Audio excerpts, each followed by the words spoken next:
What's up, everybody? Today I'm going to show you how to replace a rotor on a 2005-ish Ford Focus. Pretty easy, but we'll get right into it.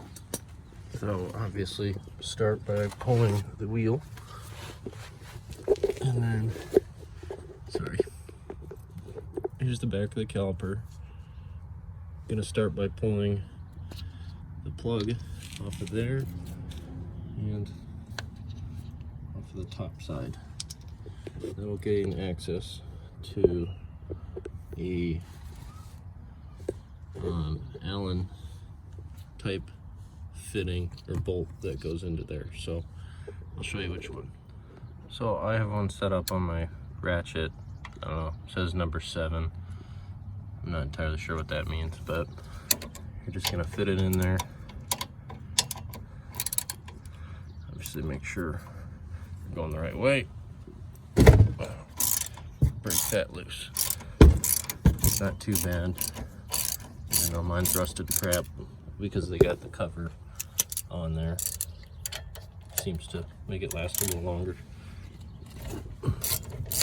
So go ahead and run that all the way out, and then release pressure on the caliper. Pull this pin with a screwdriver, but I'll get to that in a minute.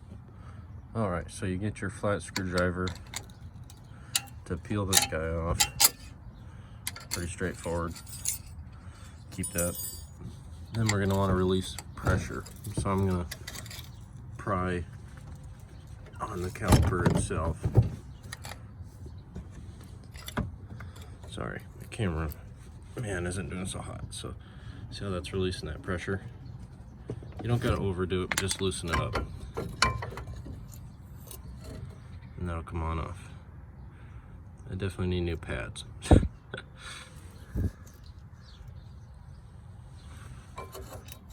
So obviously now would be a good time to do that, but that's not the goal for right now. Once you get that pulled off, you can see you got 2 bolts here and here to pull off this bracket, and then we'll be able to just pull this whole thing off. It's just going to be rusted on around here, but there's no set screw or anything hidden on there, so pretty simple. So I'll get a bolt or a socket and we can pull that out. Alright, so use the number 15 to break it loose. I'll probably have to put the camera down, but just go ahead and break that loose and then I'll come back. So really, it just takes a lot of swinging. I use this hammer to break it loose, but you're just trying to, it's going to be all rusted up. So I even hit it this direction because I can get some good swings on it. And then came from the inside. Just slowly work my way around. Careful if you're swinging on this side, don't hit the studs. And get all that bent up. But other than that, pretty easy. Grab your new one. Obviously make sure you're cleaned off if there's any big buildup of rust or something. But this one's pretty clean. So you can just get this one, put it into place, and that's all the way on, and then you reverse the process. So we'll start by putting the bracket back on with the 15mm.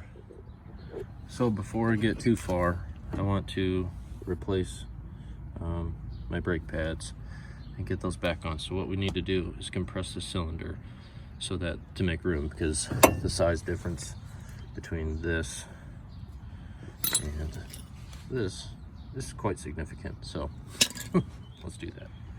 So to compress it, you can either do what we did before or with the screwdriver, or you can do this. So basically you just need consistent pressure on it. You don't need to go crazy hard, just make it consistent pressure on it. We'll push it back, just gotta give the fluid time to recede, and that's pretty much maxed out there. So obviously this guy goes in first, and I'll probably have to put the camera down, but that sticks in there, and then the other side will just slide in just like this. So get this guy stuck in there, and then we'll reinsert it, then we can tighten up our screws. Sorry about the bad angles. All right, took me a minute to get it threaded back on, but so it's still gonna be loose. Just make sure before you put it in reverse or take the e-brake off that you compress the brake pedal all the way down to get the pressure back onto these pads. Otherwise, you're gonna start rolling down your driveway and it'll take you forever to stop. So just make sure you get the pressure back to the pads, and that should be good. If you're not careful with this when we do all this, it can kink inside of there. So if this starts sticking, if this starts burning up, it's because this probably kinked inside of it, and you might not even be able to tell.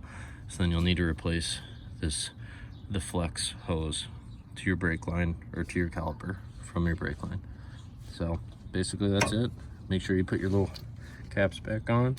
Make sure you put your spring back in place, and it just kind of angles in there.